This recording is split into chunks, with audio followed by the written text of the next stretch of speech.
Many of us enjoy a morning cup of joe, but few enjoy it more than Dwayne Schmidt. It's a moment of stillness, a pleasure he thought was gone forever. It impeded on everything, buttoning shirts, jackets, shaving. I would nick myself with a blade. Using the computer, my fingers would shake. Schmidt is one of an estimated 10 million people in the United States who live with an essential tremor, the most common movement disorder in the world. This is an essential tremor. The hand shakes in an up and down motion. It's something hereditary, as I understand it. My grandfather had it. For the 79-year-old from Rhode Island, this was more than an inconvenience. He still works as an accountant, and numbers were now a problem. I could no longer write. Numbers got sloppy. Then I was printing with two hands, using the left hand to steady it. Last year I was writing down numbers and would misread them the following day.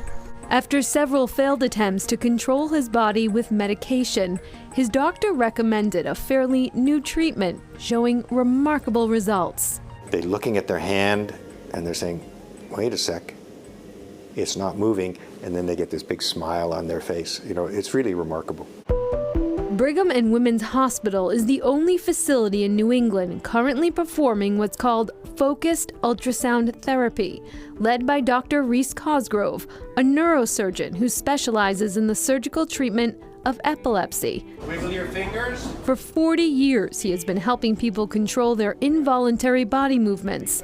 The only option had been invasive surgery. The original procedure was what we call radiofrequency thalamotomy. You have to make a little incision in the head, drill a hole in the skull. Then we transitioned in the mid-90s to deep brain stimulation. It's a two-stage operation, both with general anesthesia. We're instrumenting the brain, really pretty involved.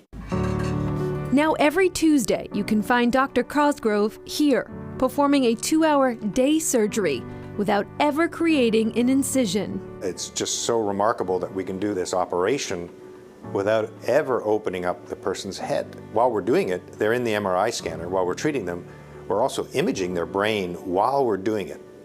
So we can see the lesion being made as we make it. I mean, that's never happened before, without any holes in the head, so there's no risk of bleeding or hemorrhage or infection.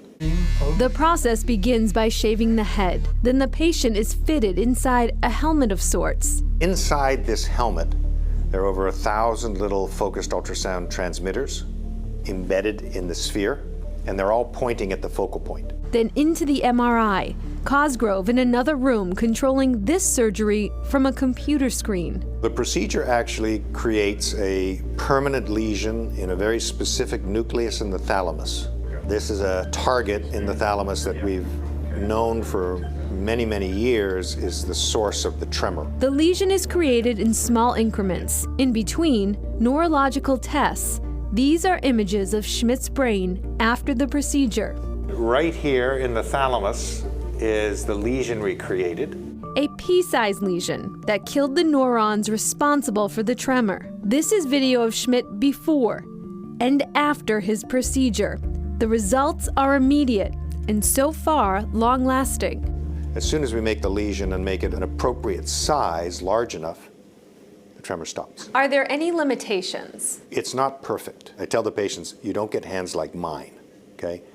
The concept is when somebody has a really bad tremor and they can't drink from a cup, or they can't write, they can't feed themselves, then that's disabling.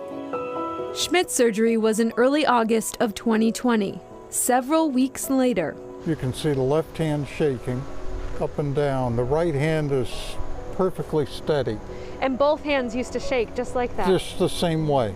As of right now, doctors are only able to perform the procedure on one side of the body, giving patients back stability in their dominant side, which for many is more than enough. I was painting trim on the house yesterday and I was able to get a nice line. I can do a crossword puzzle now. because I can get the letters inside the little boxes and read them. So a pea-sized lesion can change somebody's life. That's correct. Lo and behold, I could draw a spiral. I hadn't been able to draw a spiral in years. Not only are the results for essential tremor remarkable, researchers are hopeful the surgery will be successful for such conditions as Parkinson's disease. They are also studying whether this type of procedure could be an effective way to treat brain tumors. Next, sometimes even the best ideas get this reaction.